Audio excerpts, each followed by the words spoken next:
Shalom, selamat pagi jemaat Tuhan. Berjumpa kembali dalam doa pagi online.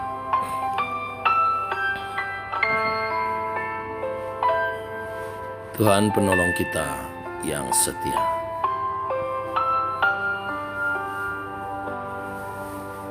Penolong yang selalu setia, memenuhi keperluanku. Tak pernah dia mengecewakan. Yesusku tak pernah gagal. Segala perkara dapat ku tanggung di dalam Dia yang memberi kekuatan. Tuhan Yesus penolong dan sahabat. Tetap percaya Tuhan setia.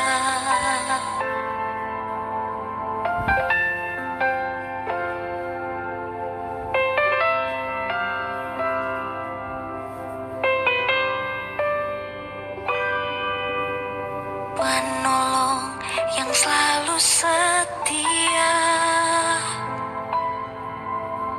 memenuhi keperluanku. Tak pernah dia mengecewakan. Yesusku tak pernah gagal. Segala perkara dapat ku tanggung di dalam Dia yang memberi kekuatan. Tuhan Yesus penolong dan sahabat. Tetap percaya Tuhan setia. Segala perkara dapat ku tanggung di dalam Dia yang memberi kekuatan. Tuhan Yesus penolong dan sahabat. Tetap percaya Tuhan setia.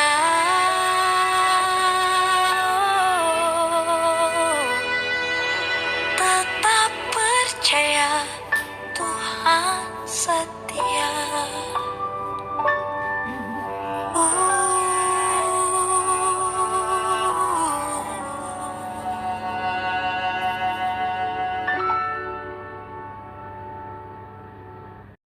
Tuhan penolong kita yang setia, amin. Di dalam segala pergumulan kita, Tuhan tidak tinggalkan kita, tetapi dengan caranya yang ajaib, Tuhan mampu dan bisa tolong kita. Hari ini masih merenungkan firman Tuhan, kita belajar dari kehidupan, sikap hidup daripada Yitro, mertua Musa. Hari ini Yitro yang bijaksana dan berhikmat. Keluaran pasal 18 ayat 13 sampai 27. Demikian firman Tuhan. Keesokan harinya duduklah Musa mengadili di antara bangsa itu. Dan bangsa itu berdiri di depan Musa dari pagi sampai petang. Ketika mertua Musa melihat segala yang dilakukan kepada bangsa itu, berkatalah ia, "Apakah ini yang kau lakukan kepada bangsamu itu? Mengapa engkau seorang diri saja yang duduk, sedang seluruh bangsa itu berdiri di depanmu dari pagi sampai petang?" Kata Musa kepada mertuanya itu, "Sebab bangsa ini datang kepadaku untuk menanyakan petunjuk Allah. Apabila ada perkara di antara mereka, maka mereka datang kepadaku. Dan aku mengadili antara yang seorang dan yang lain. Lagi pula aku memberitahukan kepada mereka ketetapan-ketetapan dan keputusan-keputusan Allah. Tetapi mertua Musa menjawabnya, "Tidak baik seperti yang kau katakan, kau lakukan itu.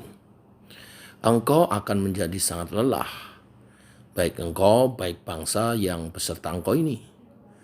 Sebab pekerjaan ini terlalu berat bagimu, tak sanggup engkau melakukannya seorang diri saja. Jadi sekarang dengarkanlah perkataanku. Aku akan memberi nasihat kepadamu, dan Allah akan menyertai engkau. Adapun engkau, wakililah bangsa itu di hadapan Allah, dan kau hadapkanlah perkara-perkara mereka kepada Allah. Kemudian haruslah engkau mengajarkan kepada mereka ketetapan-ketetapan dan keputusan-keputusan, dan memberitahukan kepada mereka jalan yang harus dijalani dan pekerjaan yang harus dilakukan. Di samping itu kau carilah dan seluruh bangsa itu orang-orang yang cakap dan takut akan Allah, orang-orang yang dapat dipercaya, dan yang benci kepada pengajaran suap. Tempatkanlah mereka di antara bangsa itu menjadi pemimpin 1.000 orang, pemimpin 100 orang, pemimpin 50 orang, dan pemimpin 10 orang. Dan sewaktu-waktu mereka harus mengadili di antara bangsa, maka segala perkara yang besar haruslah dihadapkan mereka kepadamu. Tetapi segala perkara yang kecil diadili mereka sendiri. Dengan demikian mereka meringankan pekerjaanmu. Dan mereka bersama-sama dengan engkau turut menanggungnya. Jika engkau berbuat demikian dan Allah memerintahkan hal itu kepadamu, maka engkau akan sanggup menahannya. Dan seluruh bangsa ini akan pulang dengan puas, senang ke tempatnya. Musa mendengar perkataan mertuanya itu, dan dilakukannya lah segala yang dikatakannya. Dari seluruh orang Israel, Musa memilih orang-orang cakap dan mengangkat mereka menjadi kepala atas bangsa itu, menjadi pemimpin 1.000 orang, pemimpin 100 orang, pemimpin 50 orang, dan pemimpin 10 orang. Mereka ini mengadili di antara bangsa itu sewaktu-waktu. Perkara-perkara sukar dihadapkan mereka kepada Musa. Tetapi perkara-perkara yang kecil diadili mereka sendiri. Kemudian Musa membiarkan mertuanya itu pergi dan ia pulang ke negerinya. Bapak Ibu jemaat Tuhan, kita belajar dari Yitro, mertua Musa, seorang imam yang bijaksana dan berhikmat. Dari mana kelihatan bijaksana dan hikmatnya itu? Yang pertama, Yitro melihat masalah dan mencari jalan keluarnya. Seorang yang bijak dan berhikmat tidak hanya melihat masalah lalu menyalah-nyalahkan, tetapi melihat masalah dan kemudian mencari jalan keluarnya. Yitro melihat Musa mengadili bangsa itu seorang diri, padahal jumlahnya luar biasa tentunya ya, mungkin bisa ribuan setiap hari, bahkan mungkin bisa jutaan. Dan Yitro melihat masalah di situ. Dia akan melihat Musa akan menjadi kelelahan, menantunya itu. Bangsa itu juga akan menjadi kelelahan karena mengantri. Dan akan timbul masalah yang baru. Maka Yitro melihat masalah itu dan mencari jalan keluarnya.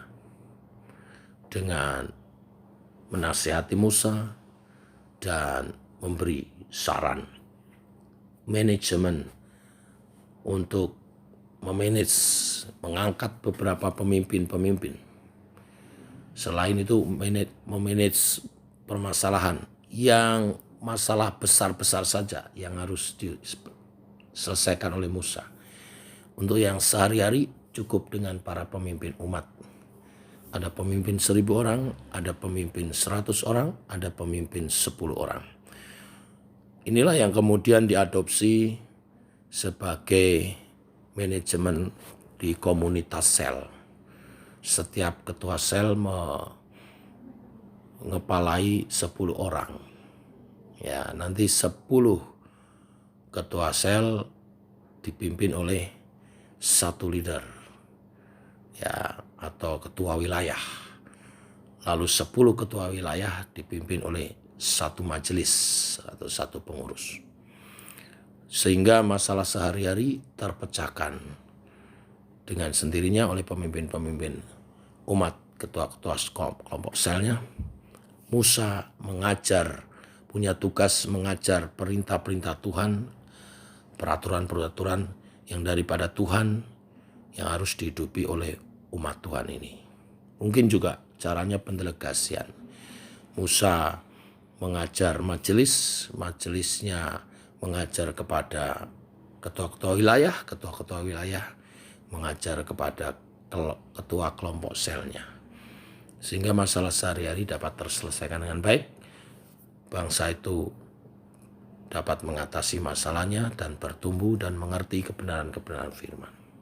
Ini yang pertama. Yang kedua, seorang pemimpin yang bijaksana dan berhikmat, ya, tahu cara berkomunikasi dengan baik atau dengan indah, saya bahasakan.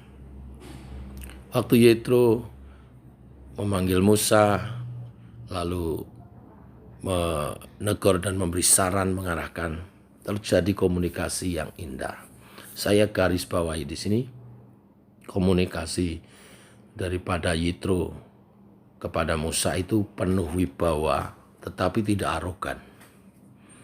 Nah, ini yang perlu terus dikembangkan, ilmu berkomunikasi.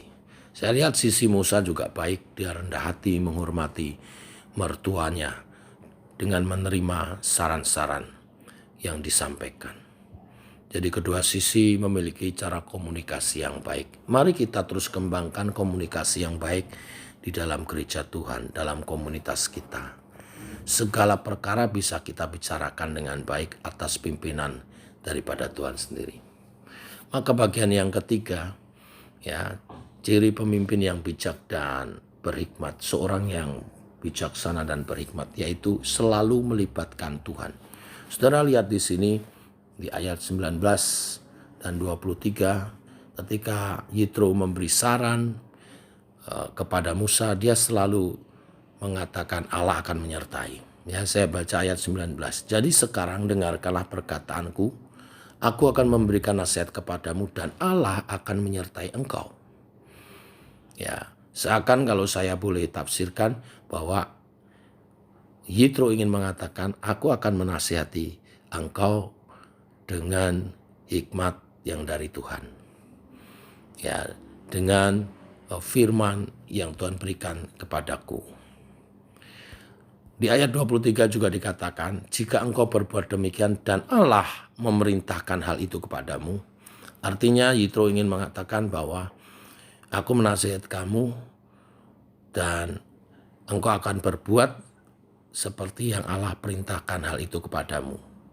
Dengan kata lain, apa yang akan aku nasihatkan sebenarnya adalah perintah Allah itu sendiri. Engkau akan melihat atau mendengar dari Allah sendiri juga. Karena Musa juga terus berdoa, berkomunikasi dengan Tuhan. Pemimpin atau seseorang yang bijaksana dan berhikmat selalu melibatkan Tuhan dalam mengambil keputusan, dalam menyusun strategi pelayanannya. Tuhan memberkati. Mari kita berdoa. Bapa dalam surga, dalam nama Tuhan Yesus, kami mengucap syukur oleh kasih dan anugerah-Mu. Pagi hari ini kami boleh bangun dalam keadaan sehat. Ini artinya Engkau memberi kesempatan sekali lagi sehari ini untuk kami memuliakan-Mu Tuhan. Terima kasih untuk nafas yang Kau beri, untuk kesehatan. Biar kami seperti firman-Mu pagi hari ini, menjadi orang-orang yang bijaksana dan berhikmat. Yang bila menemukan masalah, tidak hanya menggerutu, tapi mencari jalan keluarnya.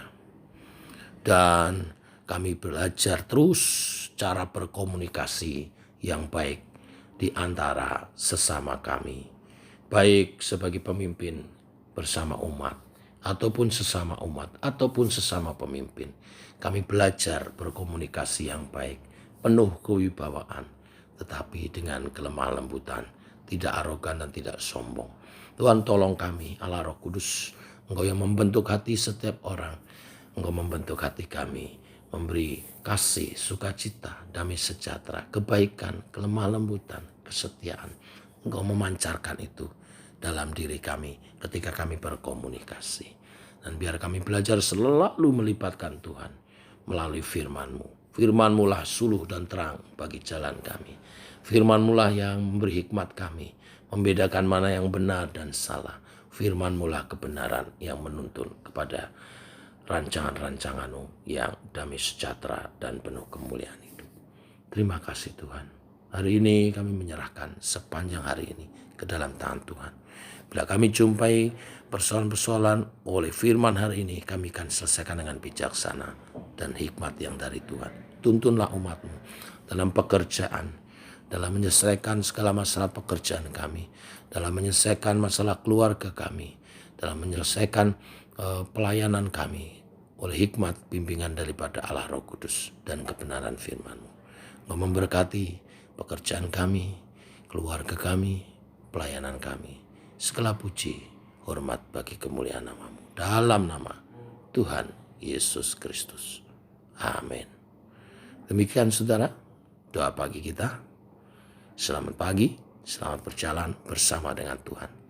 Selesaikan setiap permasalahanmu oleh pertolongan daripada Tuhan dengan bijaksana dan hikmat yang dari Tuhan.